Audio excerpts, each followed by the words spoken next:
Usted está escuchando Abriendo Puertas hoy en un programa especial analizando el tema de inmigración. Nos acompaña Celia Rivas, coordinadora de los servicios de inmigración del Centro Católico Hispano de la Arquidiócesis de Washington.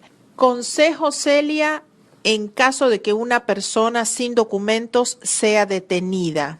¿Cuáles son los consejos que tú le darías en el momento en que la persona es detenida y después cuando ya está en el centro de detención? Lo importante es que con anticipación la persona pueda identificar representación legal, o sea, pueda tener el teléfono del abogado que lo va a representar. También es importante que la persona no dé ninguna declaración hasta que el abogado esté presente, porque recuerden que una vez que la persona da una declaración, esa declaración pueda ser usada en contra de ello. La persona tiene derecho a poder llamar a su abogado y también llamar a su consulado, ¿no? Para que de esa manera se pueda notificar eso. O sea, eso es lo más importante. Claro, es importante. Yo diría, mira, hay dos cosas que las personas que temen proceso de deportación tienen que hacer. Primero, ni siquiera papelito, porque a veces, normalmente te quitan la billetera, ¿no es cierto? Memorice el teléfono de su abogado y memorice el teléfono de la persona contacto que se va a hacer cargo de sus hijos, por ejemplo. Es una de las cosas que lo hicimos bastante en la época antigua donde las cosas estaban muy malas, ¿no? Y eso lo aprendimos porque teníamos muchos clientes que, claro, tenían el papelito lo tenían en su billetera, pero la billetera lo tenía ICE, entonces de nada servía. Bueno, y los desmemoriados como yo, entonces, tienen que empezar a practicar, aprenderse de memoria el número del abogado y el número del vecino y bueno, tomar todas esas precauciones. Una vez que la persona es arrestada, normalmente es llevada primero a la oficina de ICE, ¿no? Entonces, en la oficina de ICE tienen una carceleta, pero que los van a tener simplemente hasta, las 5 de la tarde del día que ha sido arrestado. Entonces, por eso que es bueno que la persona haya memorizado el teléfono para contactar a sus familiares, para poder ver si ese mismo día ICE estaría dispuesto a poner una fianza, para que antes de finalizar el día, o antes, mejor dicho, para poner fianza, tiene que ser antes de las 2:30 de la tarde, para que pueda poner la fianza la persona, para que pueda salir antes de que lo lleven a un centro de detención. Muchas veces no pasa eso. Entonces, si hemos memorizado el teléfono del abogado, eso quiere decir que podríamos evitar pasar esa noche en prisión. Claro, definitivamente ayudaría muchísimo porque cuando se trata de un arresto, mientras más rápido se actúe, es mucho mejor. Porque lo que pasa es que una vez que la persona, la primera noche no la pueden dejar en la carceleta de ICE, normalmente tienen que transferir a uno de los centros de detención autorizados. En el área metropolitana de Washington, si la persona es detenida en Baltimore, muchas veces lo mandan al centro de detención de Howard County, o si no también a los centros de detención que están muy cerca a la playa de Ocean City. Entonces ya las cosas se complican un poco más. Por eso que la acción inmediata da beneficios bastante fructíferos, yo diría, ¿no? Ahora, otra cosa que también es bien importante es de que no hablen absolutamente nada. Reiteramos eso para que de esa manera no se vayan a implicar en una situación que va a perjudicar su caso legal. Y por supuesto no se ponga belicoso y no se ponga a discutir y a pelear con las autoridades y no mienta, ¿no? Bueno, ¿qué le decimos, Celia, a las personas que en este momento están pensando en mudarse? Porque como tienen miedo, vamos a cambiar de dirección, rápido, cambiemos de dirección y tienen que cambiar a los hijos de escuela, etcétera, etcétera. ¿Tú qué les dirías a los que están contemplando la posibilidad de mudarse a otro estado, a una zona rural, cambiar de dirección, cambiar de habitación a otra casa?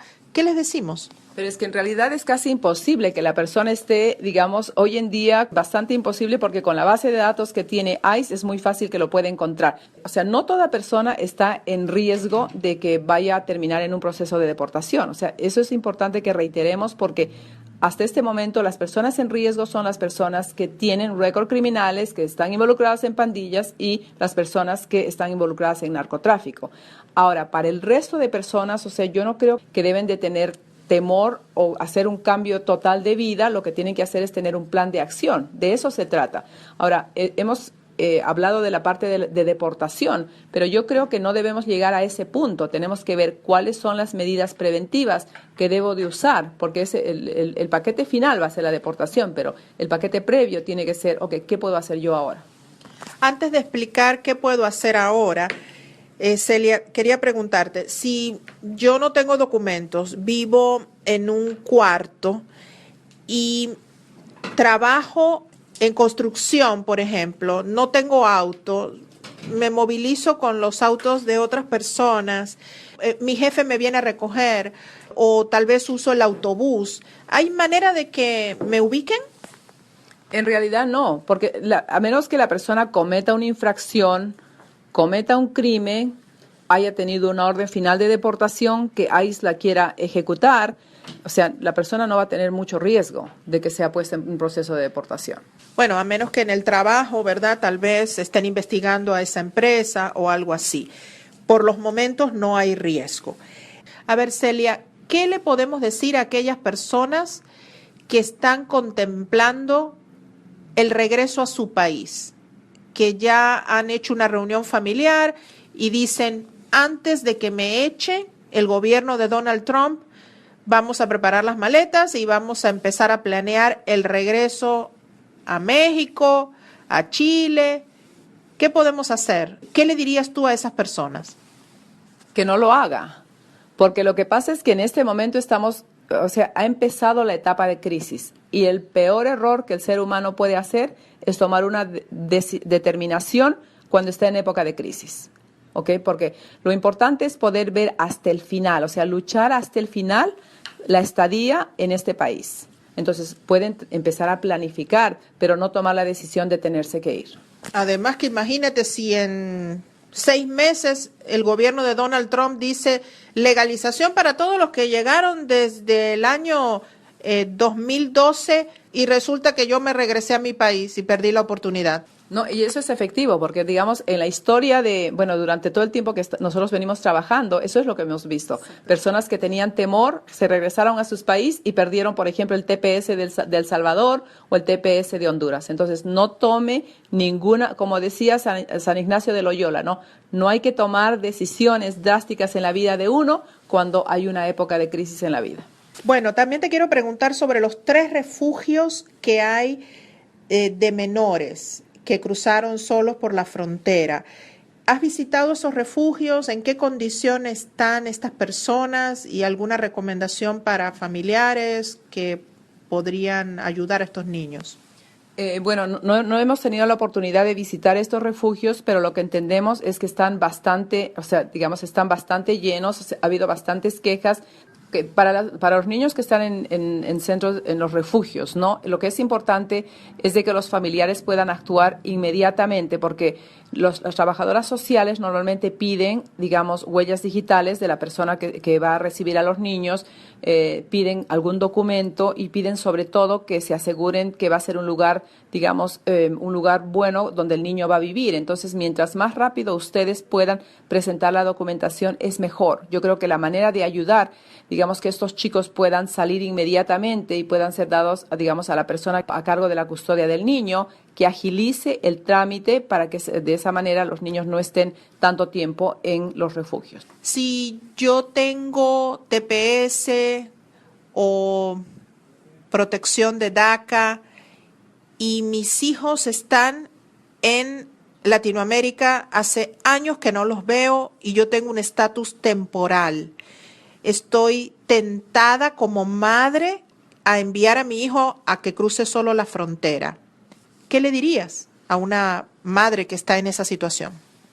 Lo que es importante es que la comunidad pueda hacer uso de los mecanismos legales para traer a sus hijos, ¿ok? Porque lo que hemos encontrado en la comunidad es que muchas veces no averiguan y porque hay maneras legales de poder traer. Sobre todo, hay un programa de los menores centroamericanos, ¿no?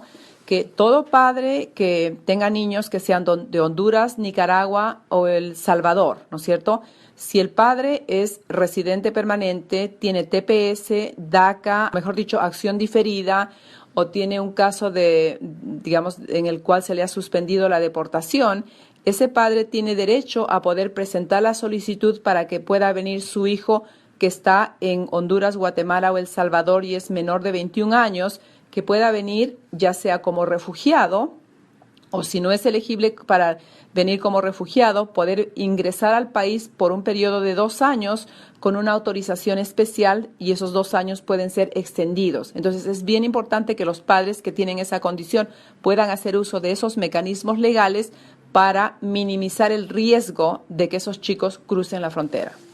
¿Y la esposa también estaría protegida? Definitivamente, si la esposa cuida de ese menor, la esposa también, e inclusive con la expansión de este programa, no solo la esposa, sino la persona que está cuidando de este niño puede ingresar bajo la misma categoría. Y en estos casos, ¿qué es lo que debería hacer un padre?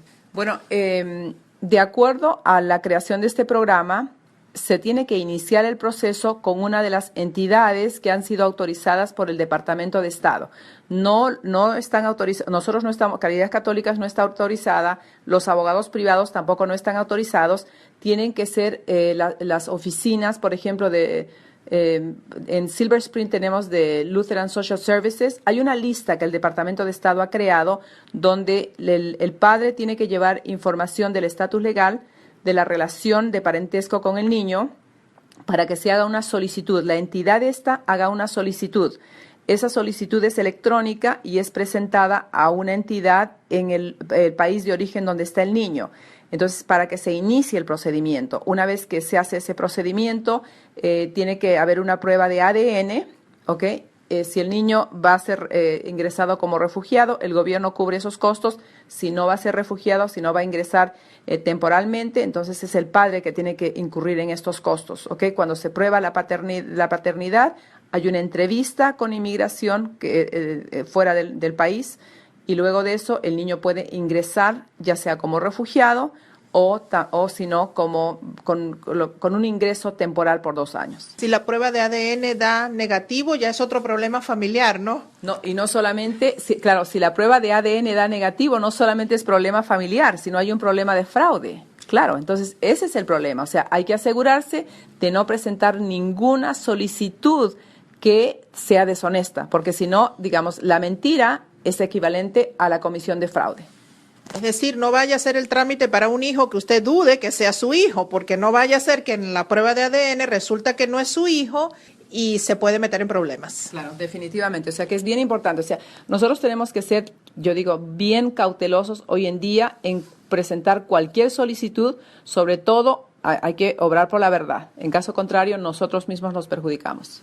Celia, ¿y dónde se puede obtener la lista de estas organizaciones que pueden ayudar a los padres que tienen estatus migratorio temporal para que puedan traer a sus hijos de manera legal? ¿Dónde pueden conseguir la lista de organizaciones que específicamente van a ayudar a estos padres? Para facilitar a la comunidad, las oficinas de Caridades Católicas tienen la lista y los padres pueden recabar en la oficina de recepción. Simplemente, o sea, hay que enfatizar de que es el programa de menores centroamericanos y lo pueden recabar de cualquier oficina de Caridades Católicas. Ok, entonces aquellos padres que tienen TPS o algún estatus temporal, DACA, y desean traer a sus niños, a su esposa, incluso a la persona que está cuidando de sus hijos, hay un recurso legal. No arriesgue la vida de sus hijos, de su esposa, no los envíe por la frontera. Si usted tiene estatus temporal, hay un recurso. El problemita es que no puede tramitar ese documento con ningún abogado ni en ninguna organización comunitaria. Tiene que ser específicamente en alguna de las organizaciones que ha determinado el Departamento de Estado. Esta lista va a estar disponible en las oficinas de Caridades Católicas.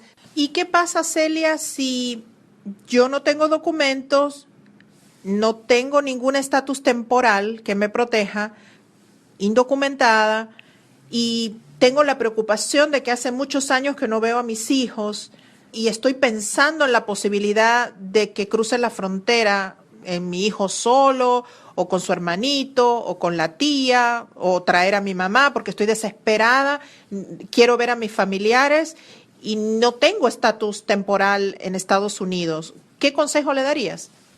Bueno, uno de los problemas que tenemos hoy en día, una vez del anuncio, ¿no?, de estas órdenes ejecutivas, es el hecho de que ya se ha dicho que las personas que estén cruzando la frontera y que no puedan probar, ¿no?, que, digamos, ser elegibles para poder aplicar, por ejemplo, para asilo político, o sea, temor fundado de persecución por razón de raza, religión, opinión política, membresía de un grupo particular o país de origen, que ese es el estándar legal. Entonces, lo que va a pasar, si la persona no logra probar que, digamos, tiene un temor creíble de poder retornar a su país, lo que va a pasar es que está arriesgando que lo van a deportar, o sea, muy rápidamente. Frente a estas circunstancias, es importante que no trate de traer a ninguna persona indocumentada por la frontera en este momento. O sea, las órdenes ejecutivas son bien claras, ¿ok? Los procedimientos van a ser mucho más rápidos. Si la persona no prueba que tiene un alivio a la deportación, va a ser deportada inmediatamente, ¿ok? Va a haber mucho más oficiales de inmigración que va a estar a cargo y ya no vamos a vivir la época que hemos vivido anteriormente, ¿no? Entonces, yo le aconsejaría que no ponga en riesgo a su familia. Y es más, usted misma se pone en riesgo porque hay un problema cuando usted se haga residente permanente o inclusive cuando se haga ciudadano americano, porque una de las preguntas que se hace es si usted alguna vez ha ayudado a traer a alguien indocumentado, y eso se considera como contrabando de una persona que está indocumentada. Entonces, no ponga en peligro a su familia y no se ponga en peligro usted. ¿Y el contrabando es de un hijo, por ejemplo? ¿Es contrabando? Claro, definitivamente. O sea, hay una excepción cuando se trata familiar directo, pero de todas maneras es un problema. Claro. Se puede complicar el caso. Y además, recuerde que no sabemos lo que va a ocurrir. Es muy posible que el gobierno de Trump anuncie algún tipo de reforma migratoria para solucionar esta situación. Entonces, vamos a esperar un tiempito antes de tomar alguna decisión como regresarse a su país, como alentar a sus hijos a que crucen la frontera solos. En estos momentos de incertidumbre, es mejor abstenerse de tomar decisiones apresuradas. Hoy nos acompaña en este programa especial sobre el tema de inmigración Celia Rivas, coordinadora de los servicios de inmigración del Centro Católico Hispano. Última pregunta, Celia. Después de informarnos muy bien sobre las precauciones que debemos tomar, los derechos, las alternativas que tenemos, es importante recordarle a la comunidad que hay una serie de alternativas de legalización. Hay ventanas, puertas para obtener el estatus migratorio legal. Entonces, recordémosle un poquito a nuestros oyentes cuáles son esas opciones de legalización. Definitivamente es la pregunta del millón, ¿ok? Porque es bien importante que las personas puedan ver ¿qué puedo hacer yo? Antes de simplemente vivir en temor, decir, ¿de qué manera me puedo legalizar? Lo que es importante hay que empezar por esta premisa. En la ley migratoria del año 96 se creó castigos a las personas que han estado indocumentadas. Entonces, la premisa es, si la persona ha estado indocumentada entre 6 meses, pero menos de un año, si la persona sale del país, va a tener el castigo de 3 años. Y si se queda en el país, tendría que hacer uso de alguna excepción para poderse legalizar. Ahora, si la persona está indocumentada por 1 año o más, la persona, si sale del país, tendría el castigo de 10 años. Y si se queda, también hay que buscar una excepción. Ahora, es más, para las personas que están contemplando irse, ¿ok? Si ya han estado indocumentadas por más de 1 año y salen del país e intentan reingresar o reingresan ilegalmente, ustedes van a tener una prohibición permanente para poderse legalizar en este país, a menos que ustedes se vayan y vivan en su país por 10 años y después de 10 años, usted, si tiene un esposo o un padre residente o ciudadano americano, tendría usted que demostrar sufrimiento profundo para ese familiar, pero necesitaría tener un padre o un esposo que le pueda permitir que le aprueben un perdón. Entonces, con esa premisa vamos a explicar cuáles son los procesos que una persona puede usar para legalizarse. Primero, tenemos las peticiones familiares, ¿no? Las peticiones familiares que vienen a ser la de ciudadanos y la de residentes permanentes. El ciudadano americano, cuando pide al esposo, al padre o al hijo no casado menor de 21 años, es el único trámite que va a ser muy rápidamente procesado, pero siempre y cuando tenemos que pensar, si he estado indocumentada, ¿hay alguna excepción para que yo pueda declararme admisible o no? El resto de categorías, ¿no?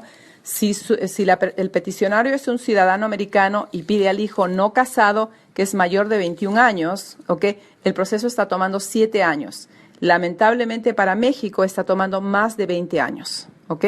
Ahora, si el ciudadano americano quiere pedir a su hijo casado, el proceso toma 12 años, para México también está tomando más de 20 años. El ciudadano americano también puede pedir al hermano y el proceso está tomando 13 años, lamentablemente, pero para México es casi 17 o 18 años, ¿ok? Ahora, esos son los únicos, digamos, parientes que un ciudadano americano puede pedir. Ahora, cuando el residente permanente tiene derechos más restringidos, ¿ok? Puede pedir a la esposa y a los hijos no casados menores de 21 años, y ese trámite está tomando casi 2 años, incluyendo las personas de México. Y la otra categoría de petición familiar, que sería la última, sería peticiones de residentes a hijos no casados mayores de 21 años. Ese proceso está tomando 7 años, pero para México es casi como 19 años también. Entonces, estas son las únicas categorías, ¿ok?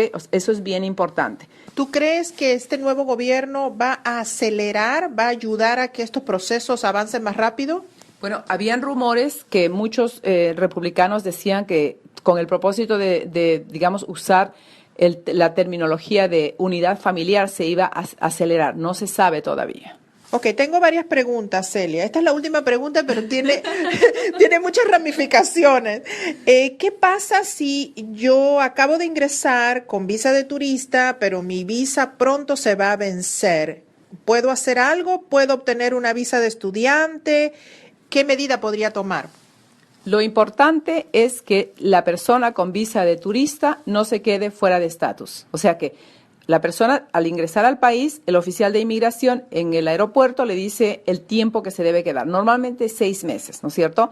Si se queda fuera de los 6 meses, entonces ya empieza a acumular el periodo de presencia física ilegal. Entonces, si la persona está contemplando, por ejemplo, quedarse acá en los Estados Unidos, tiene que tratar de buscar un puente, ¿ok? Por ejemplo, puede solicitar una visa de estudiante, ¿ok? Pero lo importante es no hagan nada dentro de los primeros 60 días, porque si no perjudican, porque hay un estándar legal que dice que la persona ha tenido una intención doble y puede perjudicar cualquier trámite que haga a futuro, ¿ok? Entonces, visa de estudiante sería una opción, visa de trabajador temporal podría ser otra opción, visa diplomática o visa en un organismo internacional, o sea, una opción, digamos, temporal, mientras pueda conseguir, digamos, una posibilidad de legalizarse permanentemente. Y si yo cuido niños, por ejemplo, ¿tengo alguna manera de legalizar mi estatus? La segunda opción, la primera habíamos dicho que es una petición familiar, la segunda opción sería una petición laboral, ¿ok?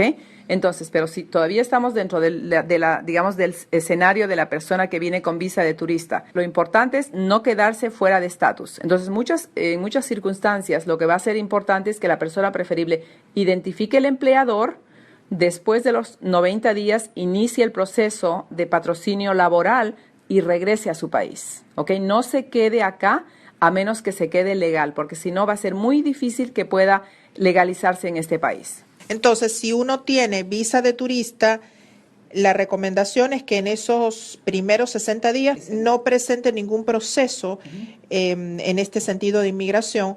Y existe entonces la posibilidad de conseguir una visa de trabajo. Esas visas de trabajo son por 3 años renovables. No, las visas de trabajo renovables son las visas H1, que son para profesionales, que lamentablemente son muy limitadas, ¿ok? Es para profesionales que tienen una oferta de empleo hecha por una empresa en el área de especialización que tiene la persona. Lamentablemente, la cuota, o sea, la cuota numérica de las visas H1, B1 es muy limitada y lo que hemos visto, normalmente se abre abril 1, pero en estos 2 últimos años, para abril 4, ya se habían agotado las visas. Si, por ejemplo, tengo una visa de turista y se me aparece la oportunidad de trabajar como empleada doméstica o cuidando un niño de un diplomático, ¿puedo hacer algo en ese caso? Sí, efectivamente, hay muchos diplomáticos y también personas que trabajan para organismos internacionales que se les da la oportunidad de poder tener una persona, normalmente tendría que ser no una persona que cuida a sus niños, sino tendría que ser una empleada doméstica, ¿no? Esa es otra de las avenidas que la persona, por ejemplo, podría tener para poder hacer su cambio de estatus y poder estar acá temporalmente en estatus legal mientras consigue otra posibilidad de legalización permanente. Y también alguna posición dentro del consulado, de la embajada, recepcionista o alguna posición que no sea tan especializada también, ¿no? Claro, efectivamente, puede ser una posición ya sea en consulado, embajada u organismo internacional. Ok, ¿y qué pasa en cuanto a buscar un auspiciador? ¿Se facilita eso, Celia, como en otras épocas? Porque tengo entendido que hoy en día es posible obtener una visa auspiciada por una empresa, incluso a personas que limpian. Efectivamente, hace muchos años ha existido, digamos, la posibilidad de legalizarse a través de un contrato de trabajo. Entonces, si una persona tiene un patrocinador, o sea, un empleador que está interesado en su capacitación, en su entrenamiento, en sus estudios, entonces puede hacerle la oferta de empleo y se empieza con una solicitud ante el Departamento de Labor, donde la empresa tendría que demostrar escasez de mano de obra en el área de empleo que se le está ofreciendo a la persona, ¿no es cierto? Si se logra determinar escasez de mano de obra, entonces viene la segunda fase en la cual se tendría que demostrar que el empleador tiene suficiente solvencia económica. Ahora, para llegar a la tercera fase, que vendría a ser la fase donde la persona va a ajustar estatus, si está en estatus legal, como por ejemplo el caso que estábamos hablando de alguien que hace su cambio de visa a visa de estudiante o a visa diplomática, entonces esta persona podría ajustar su estatus legal acá porque no se ha quedado fuera de estatus.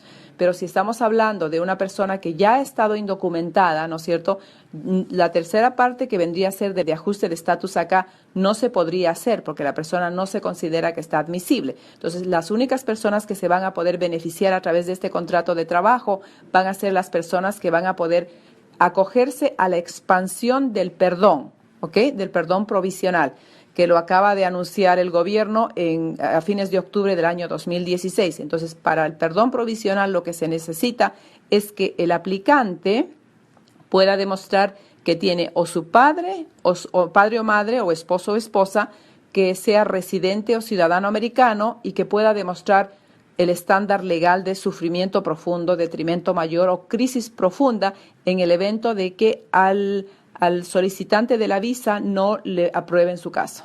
Entonces, una persona que dejó vencer su visa o que entró por la frontera, existe la posibilidad de legalización si tiene alguno de sus padres que sea ciudadano estadounidense. También puede ser si su madre o su padre tiene green card, residencia permanente.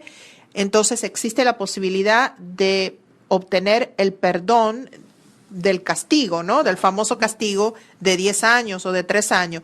Entonces, si usted es indocumentado y tiene ese castigo pesando sobre sus espaldas, existe la posibilidad, si usted tiene uno de sus padres que sea ciudadano o residente permanente o su cónyuge, y que demuestre que irse de Estados Unidos representa un sufrimiento profundo para esa persona que tiene la green card o la ciudadanía. O sea que hay alternativas. Si yo tengo visa de turista y tengo la intención de obtener una visa de estudiante y quedarme aquí 2, 3 años estudiando inglés, ¿qué tal está ese procedimiento? ¿Es viable? Claro, porque de visa de turista se puede hacer el cambio a una visa de estudiante. La persona tiene que demostrar que tiene la intención de quedarse acá temporalmente, ¿no? Entonces, tendría que ubicar una escuela que esté autorizada para poder generar la forma I-20. Entonces, una vez que se genera eso, se hace la solicitud para el cambio de estadía con la solicitud I-539 y se necesitaría también un patrocinio financiero para que esa persona pueda demostrar que tiene el apoyo financiero para estudiar acá en los Estados Unidos. Entonces, se solicita a inmigración el cambio de estadía, se espera el tiempo necesario y una vez que tenga la persona la visa de estudiante, en una escuela puede ser de inglés o en un college o en una universidad, luego de 90 días ya puede tratar de buscar alguna otra posibilidad para una visa de residente permanente. Nunca es recomendable casarse sin amor, Celia, porque eso no funciona. Hay algunas personas que piensan, hoy en día puedo encontrar pareja a través de las redes sociales, puedo encontrar pareja en estos servicios gratis o pagados para buscar pareja, pensando en la posibilidad de casarse con un residente permanente o un ciudadano. Este tipo de procedimientos sigue siendo muy riesgoso, especialmente en este ambiente que se está viviendo en el país. Claro, definitivamente, cuando se trata de una petición familiar de esposo o esposa o viceversa, ¿no? La persona tiene que demostrar que ha ingresado en matrimonio en buena fe, ¿ok? Y tiene que demostrar que tiene la intención de mantener ese matrimonio. O sea, el estándar de prueba es bastante elevado. Y no solamente eso, sino que esa es una de las categorías donde la unidad de antifraude está bien, digamos, afinada como para poder trabajar bastante y sobre todo tratar de desestabilizar ese tipo de peticiones, ¿ok? Uno de los riesgos es de que si inmigración descubre que ese es un caso fraudulento, lo hemos visto en muchas circunstancias, o sea, o hemos escuchado de clientes que han venido, ¿no? Lo que hace inmigración en el momento de la entrevista, cuando sospechan que es un matrimonio que no es legítimo, ¿no? Los separan, les hacen entrevistas con preguntas bastante personales, luego determinan si el caso no es legítimo y lo que hacen es decirle al peticionario que es ciudadano americano o residente permanente, o sea, nosotros sabemos que usted está cometiendo fraude, entonces o usted retira la petición o si no va a haber cargos federales contra usted. Entonces, es una situación bastante compleja. Yo le pediría a las personas que no lo vean como una solución viable, a menos que sea un matrimonio legítimo, no arriesgue su estadía y no perjudique la posibilidad de vivir en este país. Bueno, y también existe la posibilidad de obtener una visa, especialmente aquellas personas que han sido víctimas de crimen, y podemos dar el ejemplo de violencia doméstica. Claro, las víctimas de violencia doméstica tienen dos posibilidades. Una es bajo la ley VAWA, ¿no? Es la ley de violencia doméstica. Y eso es para los esposos, padres e hijos de residentes permanentes o ciudadanos americanos que han sido víctimas de violencia doméstica. Pero recuerda que en esa visa tiene que haber relación marital, digamos, cuando se trata de esposos, y también tiene que ser el agresor tiene que ser residente o ciudadano americano. Entonces, si es que se logra probar que la persona ha sido víctima de violencia doméstica, que tratándose de esposos ha habido una relación, que ha entrado en matrimonio en buena fe, entonces la persona presentaría su solicitud bajo la ley VAWA, más la solicitud de residencia permanente, el ajuste de estatus si el esposo es ciudadano americano. Entonces le daría una residencia inmediata a las víctimas de violencia doméstica, a comparación de la visa U. Okay. La visa U es una visa que fue creada también por el Congreso con el propósito especial de poder proteger a las víctimas de ciertos tipos de crímenes, ¿no? Y la mayor parte de crímenes son crímenes relacionados a violencia doméstica, ¿no? O sea, violencia doméstica, asalto agravado, extorsión, la mayor parte de delitos u ofensas sexuales, son 23 crímenes. Pero lo importante en este tipo de visa es que la víctima tiene que reportar el crimen, número uno. Número dos, tiene que cooperar con las autoridades porque vamos a necesitar una certificación. Número tres, la persona tiene que demostrar el daño físico, psicológico o emocional. Y número cuatro, la persona tiene que tener información sobre el crimen. Es decir, si me han robado, por ejemplo, ¿puedo hacer un trámite de inmigración? Okay. El robo no es uno de los crímenes listados, pero si, por ejemplo, en el contexto del robo ha sido un robo a mano armada, con cuchillo, con una pistola o algo así, y ha habido un daño mayor, o no solamente te han robado, sino te han acuchillado, por ejemplo. Entonces, porque cuando se trata de robo conjuntamente con lo que se llama asalto, tendría que ser asalto en primer grado o asalto agravado, no un asalto simple.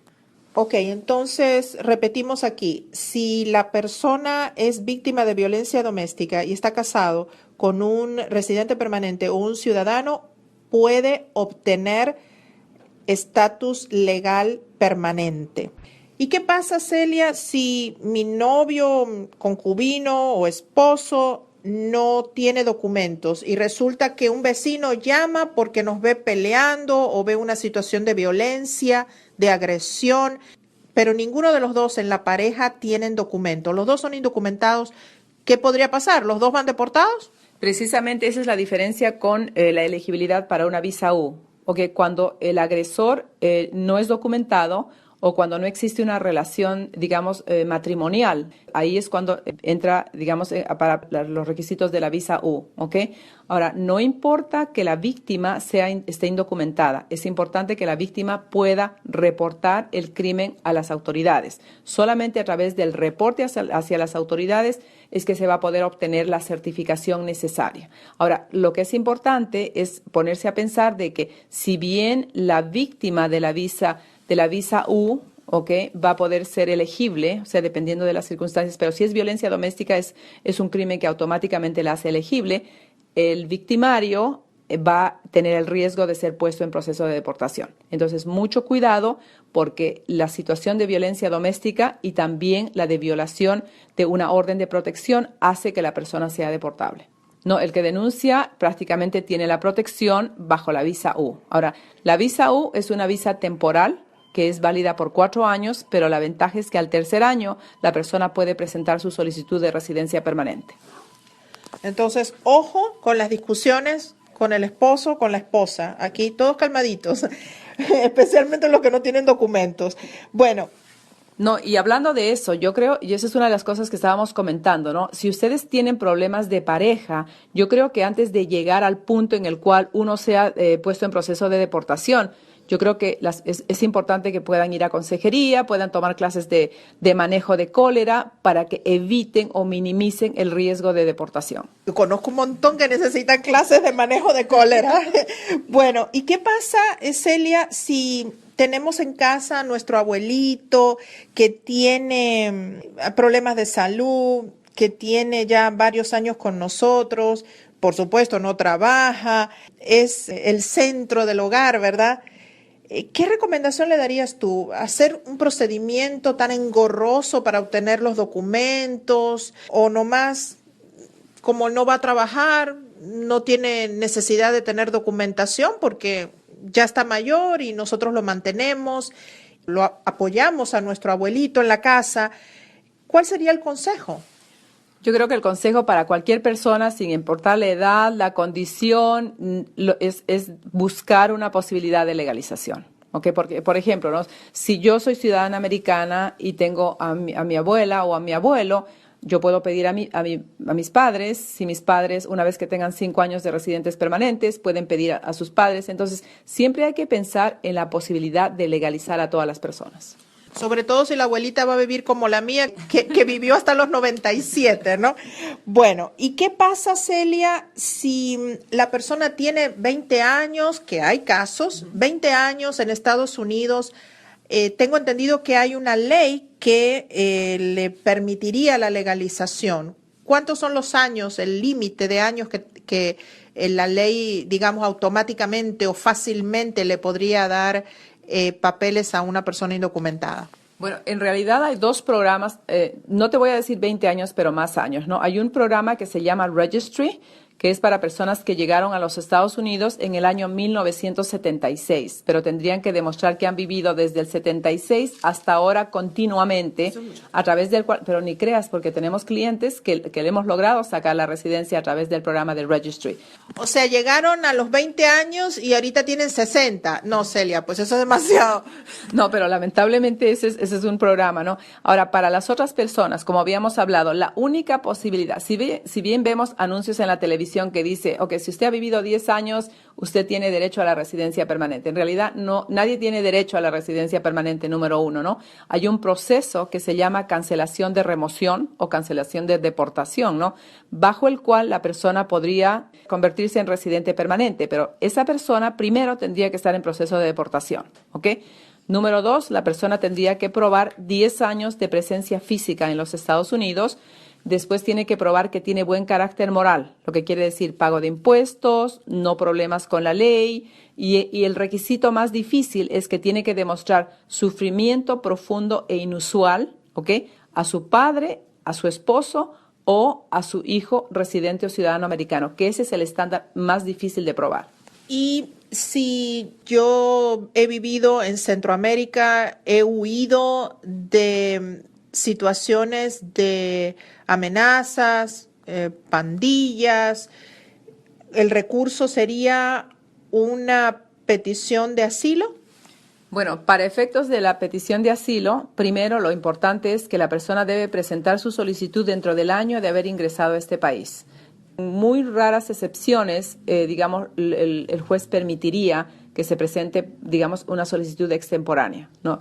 Ahora, para asilo, la persona, el aplicante, tiene que demostrar, como habíamos indicado, temor fundado de persecución, pero la persecución que viene a uno, no a su familia, ni a todos los ciudadanos de ese país, ¿no? Y el estándar legal que tiene que probar es que la están persiguiendo a esa persona ¿por qué la persiguen? ¿Por razón de raza o religión o opinión política o membresía de un grupo particular o país de origen? O sea, hay que encuadrar la situación de la huida de esa persona de su país dentro de esos 5 argumentos legales. Y lamentablemente no es muy fácil poder ganar un caso de asilo y porque tiene que estar dentro de los estándares legales. Bueno, cabe aquí mencionar el caso del incendio que ocurrió en Maryland, afectando a muchísimas familias inmigrantes. Estas personas van a obtener permiso temporal para trabajar en Estados Unidos a raíz de este incendio, de esta tragedia que les ha dejado una condición médica que se llama síndrome postraumático. Y el lado bueno del incendio es que estos sobrevivientes ya están en el proceso para obtener un permiso de trabajo. Es una condición, un estatus temporal, pero es una ventana que les podría llevar a una green card, ¿no? Entonces vemos que incluso un incendio puede dar paso, puede abrir una puerta a una legalización. Bueno, efectivamente, una parte muy minúscula de la ley es el hecho de que debido a tragedias o situaciones extremas, ¿no? O sea, por ejemplo, personas enfermas o personas discapacitadas tienen la oportunidad de contar con la discreción prosecutorial del director distrital, que consultando con autoridades, digamos, mayores, pueden dar el beneficio de acción diferida, y esa es una parte en la cual hemos hecho la solicitud para las víctimas del incendio. Bueno, y la otra pregunta, Celia, tiene que ver con la noticia que se difundió hace pocas horas, que los congresistas republicanos del mismo partido que Donald Trump se están oponiendo a la construcción del muro fronterizo que ha sido la bandera, el caballito de batalla de Donald Trump. ¿Qué está pasando entonces, Celia? Ya estamos viendo que los congresistas del mismo partido que Trump se están echando para atrás. Bueno, uno de los problemas principales sobre este proyecto es que es un proyecto extremadamente caro, ¿no? Entonces ellos saben que no van a dar una partida monetaria tan alta como para la construcción del muro. Todavía hoy día en las noticias se veía a Trump que decía, de alguna manera vamos a hacer que México pueda pagar la construcción de este muro. Entonces, nosotros vemos una doble oposición, ¿no es cierto? Tenemos a los congresistas, tenemos al pueblo en general que está oponiéndose y no se ve, digamos, un proyecto objetivo, ¿no? Sobre todo la falta de apoyo de la gran cantidad de congresistas republicanos. Un asunto que preocupa a muchos inmigrantes. El Washington Post publicó hace pocos días una historia, un artículo, citando un borrador de una orden ejecutiva que se está planeando, ¿verdad?, por parte de la presidencia, que pretende deportar a personas con documentos, green card, y sin documentos, que hayan abusado del sistema de asistencia pública, es decir, personas que están recibiendo o han recibido abusivamente beneficios públicos, específicamente Medicaid, TANF y el programa de estampillas de comida. ¿Qué podrías comentarnos al respecto? Este artículo en realidad me hace recordar el año 1996, cuando se estaba trabajando en la ley de bienestar social, ¿no? Se mencionaron los mismos programas, se mencionaron también que iban a ser causa de un procedimiento de deportación. Yo creo que hemos vivido ya esto, ¿no? La comunidad tal vez no recuerda y, o sea, específicamente en ese entonces era cancelación de deportación, bajo los cuales los jueces no aceptaban que la persona pueda demostrar buen carácter moral a consecuencia de que sus hijos estaban recibiendo beneficios públicos. Entonces es importante retroceder un poco en cuanto al tiempo para poder dejarles saber a los miembros de la comunidad que ya ha existido, ¿no? Claro, esta nueva iniciativa va a ser tal vez un poco más drástica, pero también es importante recordar que hoy en día todo residente permanente que recibe beneficios públicos, como por ejemplo, o sea, asistencia médica, estampilla de comidas, también el apoyo temporal a consecuencia de una necesidad financiera e inclusive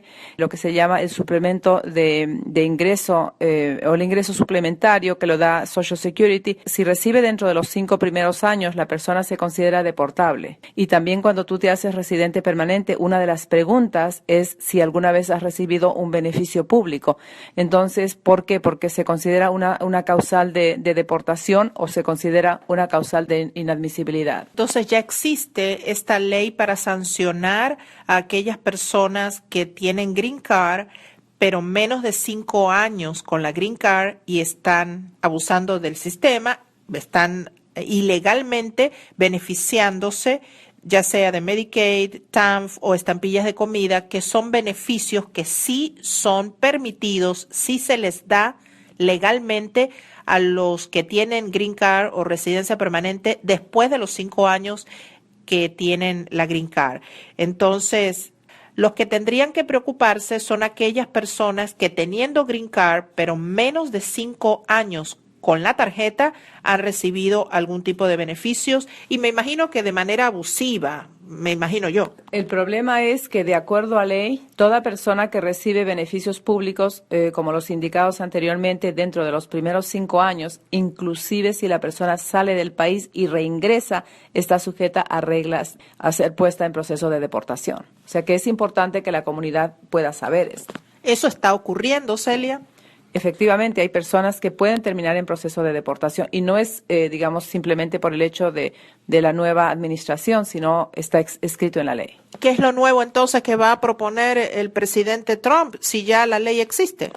Bueno, las medidas van a ser mucho más drásticas, ¿no? Como hubo hace unos cuantos años. Yo recuerdo, hubo un caso bastante sonado en el condado de Montgomery, que cuando las personas presentaron su solicitud en la oficina de Germantown, la trabajadora social había llamado a inmigración para poder reportar y que las personas sean puestas en un proceso de deportación. Hay que esperar, esto todavía es un borrador, no se sabe de qué manera es que van a querer aplicar, pero también es importante que la comunidad sepa que cuando se ha dado la publicación de esto, se ha dicho que después de un estudio exhaustivo que se hará, es que van a determinar cómo esta nueva orden ejecutiva va a ser implementada. ¿Qué es lo que pasa entonces, Celia, si existe esta ley? ¿Por qué las agencias están dando este tipo de ayuda a personas que no tienen los 5 años con Green Card?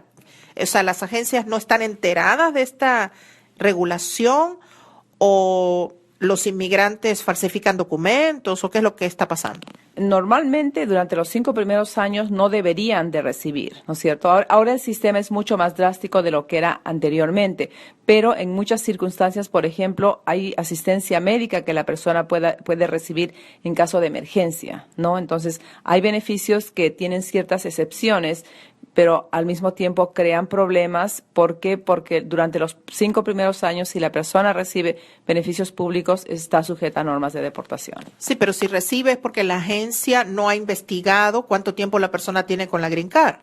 En muchas circunstancias, sobre todo cuando se trata de asistencia médica, hay asistencia médica de emergencia sin importar el tiempo que la persona ha estado de residente permanente. Si, por ejemplo, a uno le da una situación de emergencia, va al hospital y el Medicaid de emergencia le cubre los gastos médicos.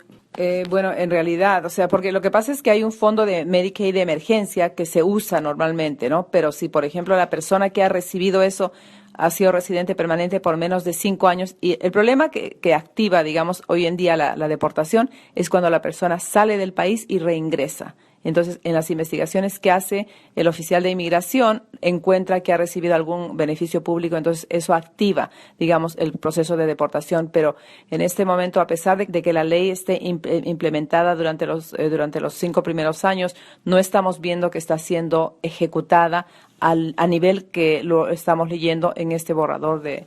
Es decir, que no se investiga mucho y la persona puede llevarse la sorpresa que aunque tenga green card, no puede ingresar al país. Y eso no es nuevo y no tiene nada que ver con Donald Trump. Eso es una situación que se ha venido dando desde hace tiempo. La ley tiene 20 años, pero no se está haciendo cumplir. Y el problema es que algunos, cuando reingresan con la green card, se encuentran con esa sorpresa en el aeropuerto de que no pueden reingresar a Estados Unidos.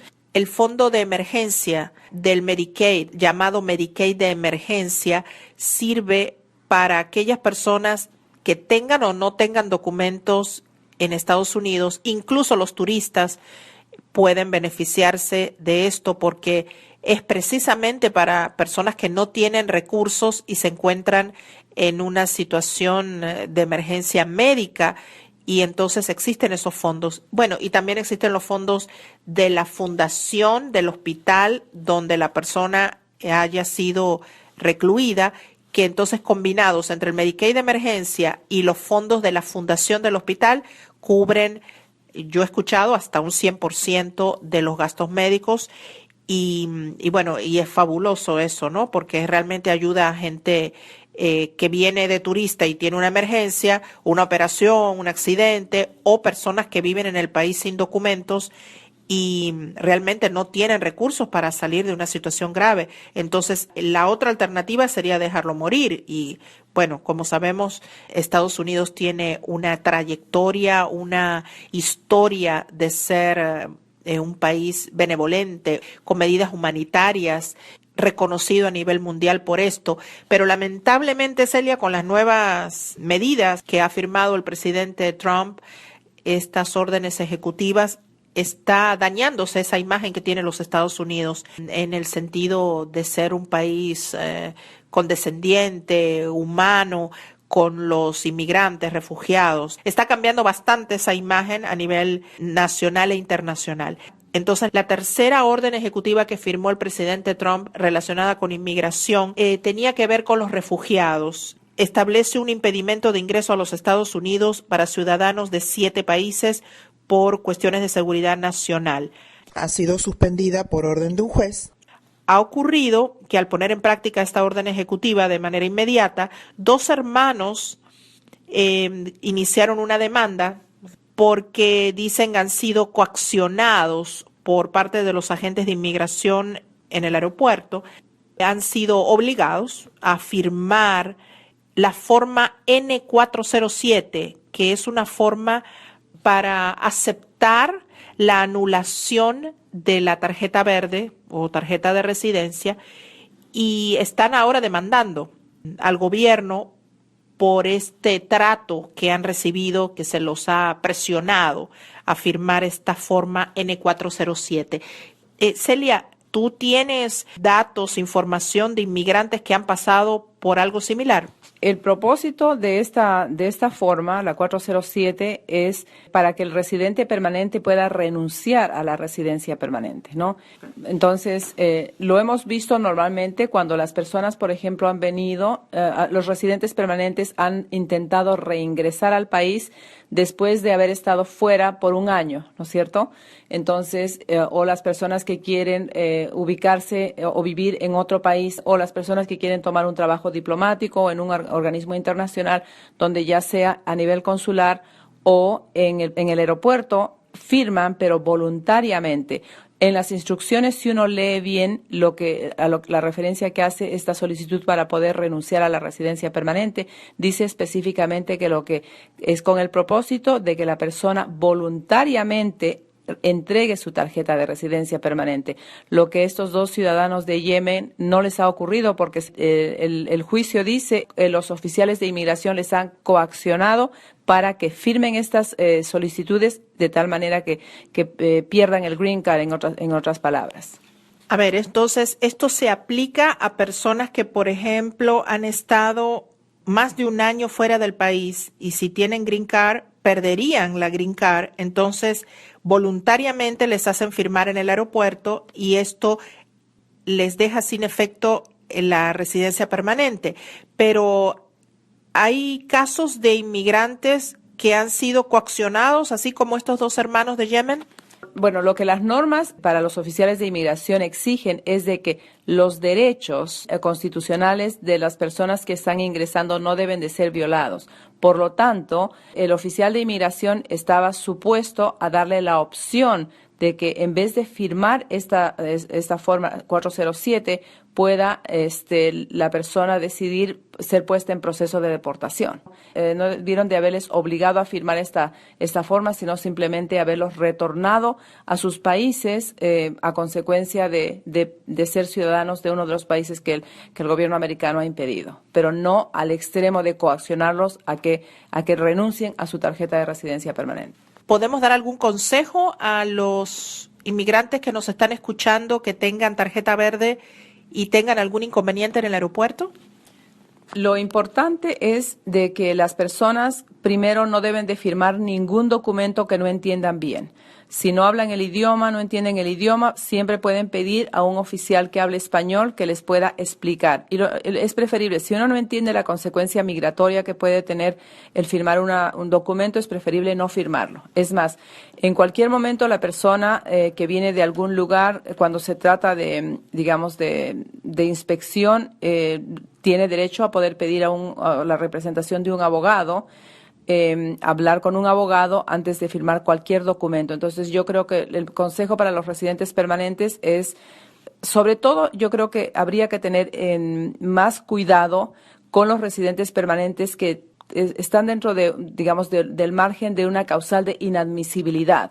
Por ejemplo, los residentes permanentes que están fuera más de un año, que supuestamente pierden el estatus migratorio, o los residentes permanentes que han cometido algún crimen, ¿no? Porque cada vez que el residente permanente sale del país, lamentablemente, al reingresar, tiene que estar sujeto a reglas de admisión nuevamente. Entonces, ese es el consejo principal. Y si no entienden, la consecuencia migratoria del documento que están firmando o del proceso que están siendo puestos, entonces preferible pidan asistencia de un abogado o pidan hablar con el supervisor para que de esa manera no anulen, su residencia permanente.